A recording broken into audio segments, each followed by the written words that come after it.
Hello বন্ধুরা, তৈরি হচ্ছে পেঁপে দিয়ে মসুরের ডাল। মসুর ডাল একদম ধুয়ে টুয়ে রেখেছি, পেঁপেগুলো ছোট ছোট করে কেটে রেখে দিয়েছি। এবার পেঁপেগুলো ডালের মধ্যে দিয়ে দেবো,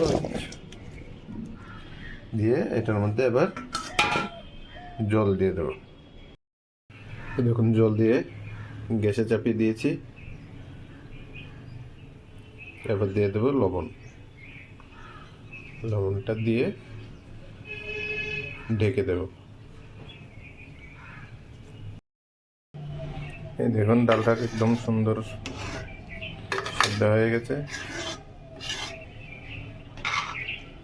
এবার তার মধ্যে দিয়ে দেবো হলুদ।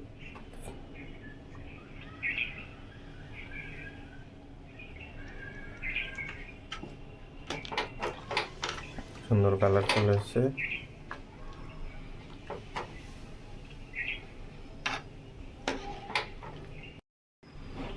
এবার এটাকে নামিয়ে নেব, নামিয়ে তারপর সম্বারটা দেব। কড়াই গরম হয়ে গেছে, তার মধ্যে দিয়ে দেব তেল।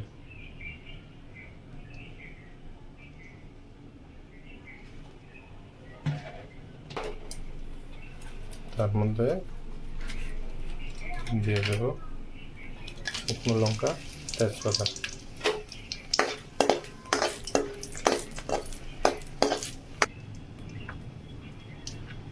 এবার তার মধ্যে দিয়ে দেব কুচনো রসুন আর পেঁয়াজ।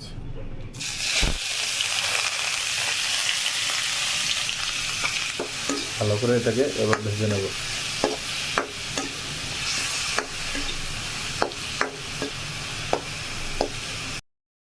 দেখুন, সুন্দর ভাজা হয়ে গেছে। এবার তার মধ্যে দিয়ে দেব ডালটা।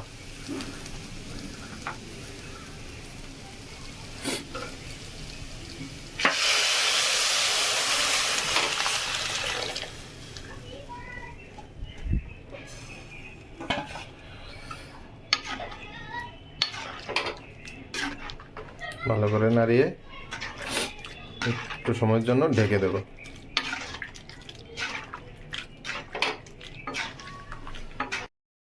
দেখুন, সুন্দর ফুটে উঠেছে, একদম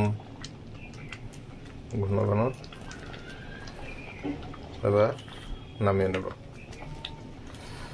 টাটা, দেখা হচ্ছে আবার পরের রেসিপিতে।